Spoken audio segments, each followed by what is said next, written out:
संतुष्टो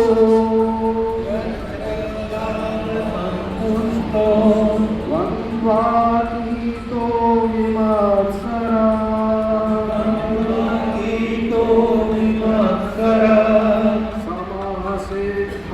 समसिद्धावसिद्धौ च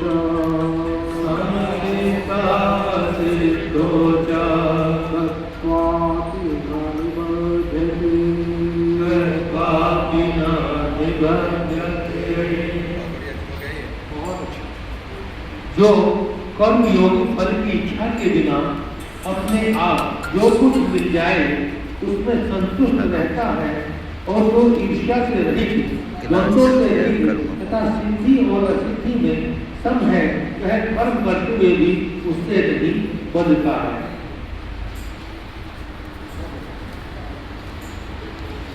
यह चला भाव संतुष्टो प्रारब्ध के अनुसार जो मिल जाए उसमें संतुष्ट भक्त के मन में यह विश्वास होता है कि परम मंगल में प्रभु के किसी भी विधान में अमंगल हो ही नहीं सकता। श्रीमद् भगवत के 5वें अध्याय 11-19 से 20 द्वंद्वातीतो तो द्वंद्व राग द्वेष हर्ष शोक से रहित है, भगवान की तरफ चलूं या संसार के भोग भोगूं, यह अनिर्णय ही द्वंद्व है। इससे आगे कई तरह के द्वंद्व पैदा होते हैं। साधना में सबसे आखिर में द्वंद्व का नाश होता है। इसके नाश हुए बिना बुद्धि का अटल निश्चय हो नहीं सकता। गीता में तीनों योगों में ही संसार के बनने बिगड़ने में समता संभव नहीं।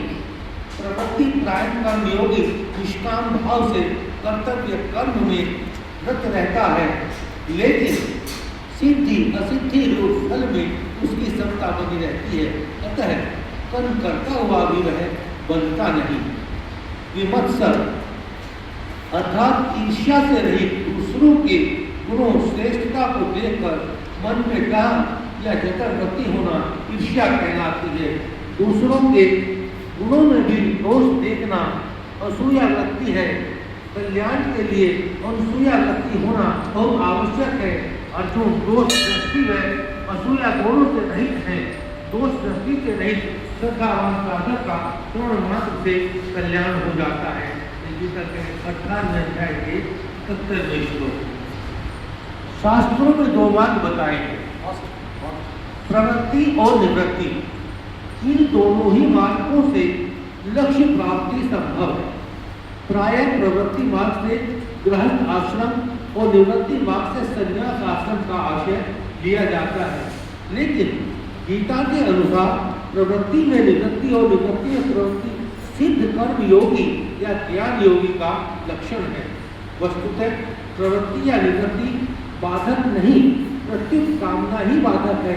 गीता मानसिक विषय भोग में लिप्त व्यक्ति को भी भोगी कहती है, लेकिन इंद्र के समान ऐश्वर्य के बीच रहने वाले राजा जनक को योगी कहती है। प्रवृत्ति परायण सिद्ध कर्म योगी को पहचानने के लिए संत हृदय चाहिए, क्योंकि सामान्य जन को बाहरी वेशभूषा से उनके अंतःकरण की उच्च स्थिति दिखाई नहीं देती। गीता प्रेस के संस्थापक श्री जयदयाल जी गोविंद सेठ जी सदगृहस्थ और व्यापारी होते हुए भी संत शिरोमणि है।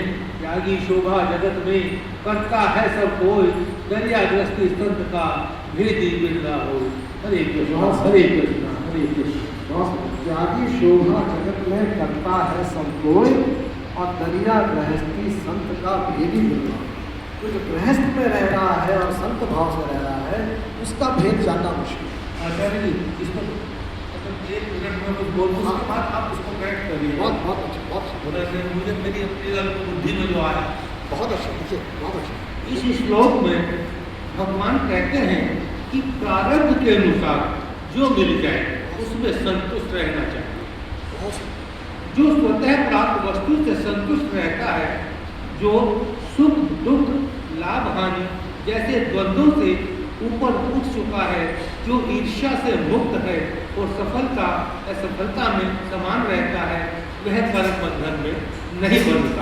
ये जो व्याख्या है ये यद रक्षा लाभ संतुष्टा की व्याख्या है, बहुत सुंदर की है। इस कर्मयोगी निष्काम भाव से समस्त कार्य सांगोपांग करता हुआ कर्तव्य कर्म करता है, जिसकी चर्चा हमारे ऐसा कर रहे थे। उसका उद्देश्य फल प्राप्ति का नहीं है, आसक्ति का नहीं है, सुख भोग का नहीं है। अनुकूलता प्रतिकूलता आए, लाभ हानि आए, उससे कोई अंतर नहीं पड़ता, उसके अंतःकरण में असंतोष नहीं होता। वह बात नहीं है, स्पष्ट होगा। अब इसमें दो शब्द आए हैं, प्रवृत्ति और निवृत्ति। तो प्रवृत्ति क्या है? प्रवृत्ति का अर्थ है संसार में प्रवृत्त होना, सक्रिय रहना, कर्म करना और सांसारिक कर्तव्यों का पालन करना। श्री कृष्ण अर्जुन से कहते हैं कि कर्म करना तुम्हारा अधिकार है। गृहस्थ जीवन में रहते हुए समाज और परिवार के प्रति अपने कर्तव्यों से भागना कायरता है। अगर तुम अपने कर्तव्य से भागोगे तो तुमको कायर कहा जाएगा, यही कायरता है। इसीलिए कर्म तो करना ही है। निवृत्ति क्या है? निवृत्ति का अर्थ है सांसारिक आसक्ति, कामना, ईर्ष्या, द्वेष और मोह से मुक्त होना। और हम मुक्त किससे होते हैं? कर्म से होते हैं। यह शारीरिक रूप से काम छोड़ना नहीं, बल्कि मानसिक रूप से कर्म फल से ऊपर उठना है। ये हम उल्टा मतलब निकालते हैं निवृत्ति से। जय पराजय और सिद्धि असिद्धि में समा कहना निवृत्ति है।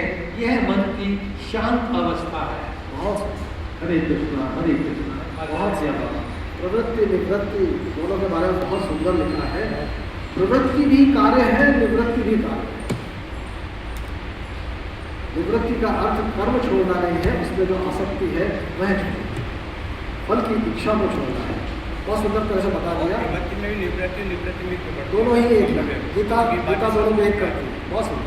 और एक चीज इसमें निवृत्ति में प्रवृत्ति का क्या भाव है?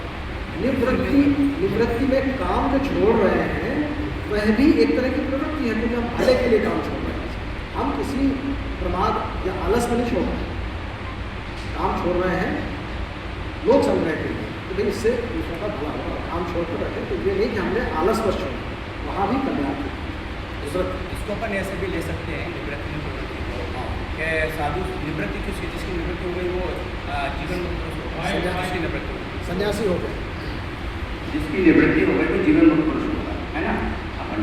और अब निवृत्ति क्या क्या बोलते, जीवन मुक्त पुरुष जो है ना, करने का भी तो सही कहा अच्छा जी। इसके साथ में भी क्या है कि वो अगर वो मानो किसी गृहस्थ के संपर्क में आता भी है तो उसका व्यवहार निवृत्ति परायण रहेगा। जैसे कि जन्म कमल वो गृहस्थ में भी रहता है, ऐसा नहीं निवृत्ति परायण जंगल में ही रहती है। निवृत्ति परायण आत्मा घर में भी रह सकते हैं, घर में भी होते हो। तो जितने ऋषि मुनि हमारे थे वो सब गृहस्थ आश्रम में थे, सबके बच्चे थे, पत्नियाँ थी, बहुत सारे ऋषिकाल थे। और उसमें उन्होंने चाहे वो वशिष्ठ जी से, चाहे वो विश्वामित्र जी से, चाहे वो बहुत सारे जिनको अपने मालूम है, तो उनने गृहस्थ में रहते जो है ना निवृत्ति को धारण कर लिया। जैसे जन्म कमल रहता है ना, सब चीज़ें हैं, देखो उसको कीचड़ नहीं आ रही, कैसा जीवन बना। तो निवृत्ति में जो कोई प्रवृत्ति, प्रवृत्ति में निवृत्ति को डिस्कस हो चुका। प्रवृत्ति में घर गृहस्थी में रहते हुए भी, सब काम करते हुए भी हम जो चीज़ें हैं उस पर हम कोई भी अपना बिलोंगिंग एक संदेह होते हैं, किसी चीज़ में बिलोंगिंग इसका वो हम नहीं करते। हरे कृष्ण, मैं समझता हूँ बिल्कुल सही है। ईश्वर ने तो हमें खाली प्रवृत्ति मार्ग से जाने के लिए बनाया। हम लोग को जो हम लोग गृहस्थों के लिए प्रवृत्ति मार्ग निवृत्ति कर सकते हैं। हम मूल रूप से गृहस्थ हैं, वो ज़्यादा कठिन है, वो ज़्यादा तभी तो कहा वो जो अपना दोहा था ना, वह दोहा त्यागी शोभा जगत में करता है सब कोई। जो गिरवे वस्त्र धारण कर लिए वो तो त्यागी दिखाई दे रहा है, उसकी सब लोग पूजा करते हैं। लेकिन यहाँ जो बैठे लोग हैं, गृहस्थ हैं, ये कितना त्याग कर रहे हैं, कितना उत्सर्ग कर रहे हैं, जो आपने कर्ता के रूप में बताया। उस त्याग को समझने वाला बिरला होता है, क्योंकि वो छिपा हुआ है। वह तो समस्त सुख भोगों में रहता हुआ, राजा जनक को भी लोग समझते थे इतने आराम से रहते हैं, कहते हैं मैं योगी हूँ, कैसे योगी हैं।